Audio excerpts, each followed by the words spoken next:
नमस्कार, मी प्रतीक्षा. न्यूज 24 मराठीमध्ये आपलं सगळ्यांचं स्वागत आहे. आपण न्यूज 24 मराठीमध्ये नेहमीच नवनवीन विषय घेऊन या खास रिपोर्टमध्ये भेटत असतो. तसंच आजचा या खास रिपोर्टचा विषय आहे नरेंद्र मोदी आणि सोशल मीडिया. तर चला पाहूयात नेमकं काय आहे आजच्या या खास रिपोर्टमध्ये. सध्याच्या काळात सोशल मीडिया याला सर्वात प्रभावी माध्यम मानलं जातं. सोशल मीडियाच्या सगळ्या क्षेत्रात खूप मोठा प्रभाव आहे. मग ते सिने क्षेत्र असो, खेळाचे क्षेत्र असो किंवा राजकारण असो किंवा अगदी सगळ्याच क्षेत्रात सध्या सोशल मीडिया खूप महत्त्वाची भूमिका निभावतोय. लोकांवर आपला प्रभाव चांगला पडतोय की वाईट हे पूर्णपणे सध्या सोशल मीडियावर अवलंबून असतं. त्यामुळे सध्याच्या काळात सोशल मीडिया आमच्या तुमच्या अशा प्रत्येकाच्या आयुष्यातील एक अविभाज्य घटक झाला आहे. सकाळी उठल्यापासून रात्री झोपेपर्यंत सध्या प्रत्येक व्यक्ती सोशल मीडियावर एक तरी नजर टाकतोच, ज्याचा चांगला वाईट परिणाम आपल्या आयुष्यात होत असतो. अनेकांना त्याचा फायदाही होताना दिसत आहे.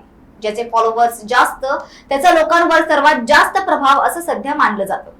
आणि त्याचंच उत्तम उदाहरण म्हणजे भारताचे पंतप्रधान नरेंद्र मोदी.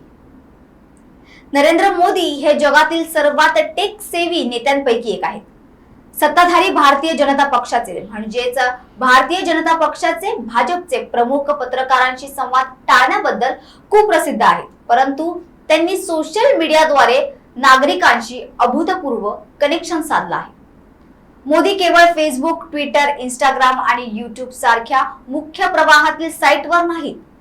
डिस्कव्हरी नेटवर्क, चीनचे ट्विटर, एसक्यू वेबो, व्यावसायिक networking site LinkedIn, visual social network Pinterest, blogging site Tumblr, photo sharing site Flickr आणि स्थानिक भाषेतील सोशल नेटवर्क शेअर चॅटवरही त्यांची उपस्थिती आहे.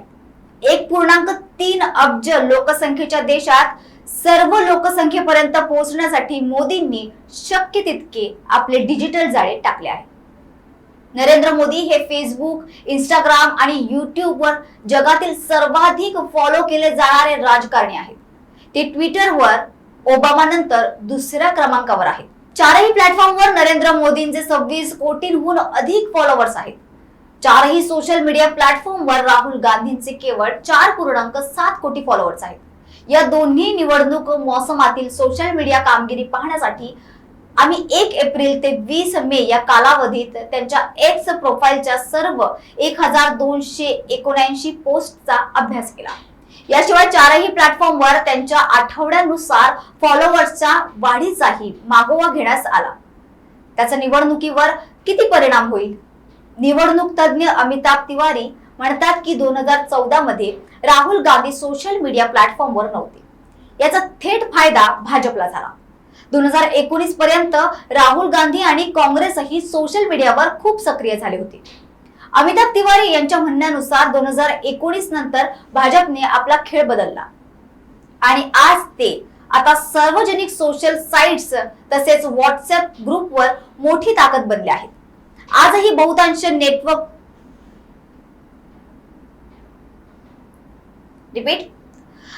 बहुतांश नेरेटिव्हच्या लढाया भाजपाने आपल्या बाजूने जिंकल्या आहेत, ज्यामुळे राहुल यांच्या सोशल मीडियाच्या लोकप्रियतेचा निवडणुकीत म्हणावा तसा फायदा होत नाही. गेल्या वर्षी मध्य प्रदेश, राजस्थान आणि छत्तीसगड मध्ये झालेल्या निवडणुकींचाही आकडेवारी पाहिली तर त्यावेळीही राहुल मोदींपेक्षा पुढे होते.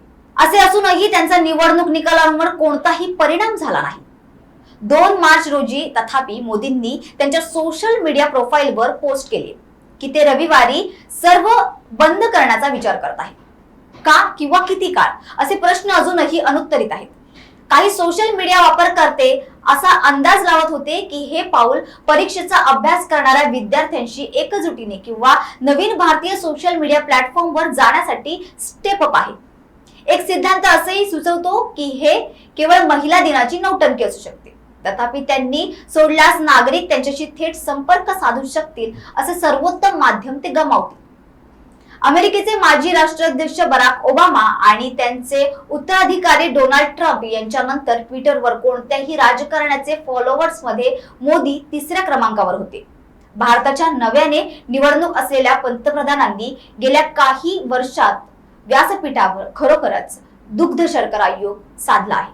ते दररोज सुमारे 2000 नागरिकांना फॉलो करतात, जे त्यांच्या पोस्टला उत्तरे देऊन, लाईक करून, रिट्विट करू शकतील आणि शेअरही करू शकतील आणि अशा प्रकारे ते त्यांच्यापर्यंत पोहोच वाढवतात.